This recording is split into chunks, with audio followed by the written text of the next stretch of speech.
এ যেন কেঁচো খুঁড়তে কেউটে। ডায়মন্ড হারবারের পর এবার মেদিনীপুর মেডিকেল আবারও ভুয়ো এসটি সার্টিফিকেট দেখিয়ে এমবিবিএস এ ভর্তির অভিযোগ। অনেকেরই প্রশ্ন, রাজ্য জুড়েই কি ছড়িয়েছে কাস্ট সার্টিফিকেট জালিয়াতির জাল? তাহলে কি সর্ষের মধ্যেই ভূত?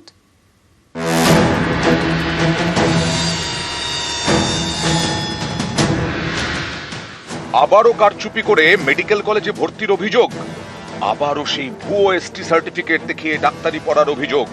ডায়মন্ড হারবারের পর এবার মেদিনীপুর মেডিকেল, এখানেও এসটি সার্টিফিকেট নিয়ে সরব পশ্চিমবঙ্গ আদিবাসী কল্যাণ সমিতি।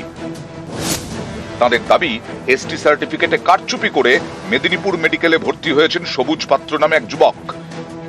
এই অভিযোগের ভিত্তিতে তদন্তের নির্দেশ দিয়েছে রাজ্যের ট্রাইবাল ডেভেলপমেন্ট ডিপার্টমেন্ট।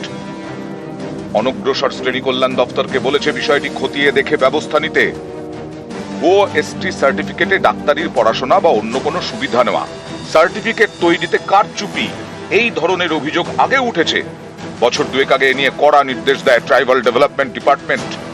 জেলা শাসক এবং মহকুমা শাসকদের বলা হয়, যাদের নামে এসটি সার্টিফিকেট ইস্যু হচ্ছে তাদের সামাজিক অবস্থা যাচাই করতে হবে। কারচুপি ধরা পড়লে সার্টিফিকেট বাতিল করতে হবে। এসটি সার্টিফিকেটের আবেদন প্রক্রিয়া এবং ইস্যু করার প্রক্রিয়ায় নিয়মিত নজরদারি করতে হবে। এখানেই প্রশ্ন, নজরদারি কি আদৌ ঠিক মতো হয়?